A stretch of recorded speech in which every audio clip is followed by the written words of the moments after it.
बुद्धिमुक्तिप्रदातारं वन्देऽहं परमेश्वरं गुरुम्। अनेक जन्म संप्राप्ता कर्मबन्धविधाहिने आत्मज्ञानप्रदानेन तस्मै श्री गुरवे नमः।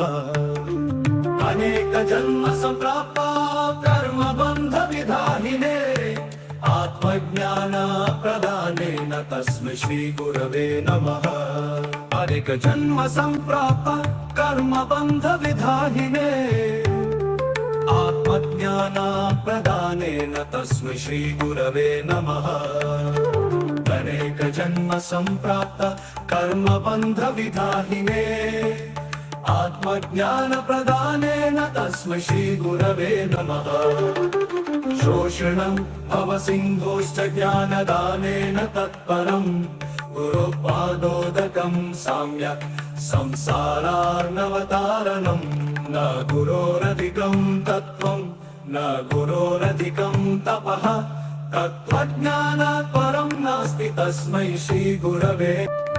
बुद्धिमुक्तिप्रदातारं वन्देऽहं परमेश्वरं गुरुम्।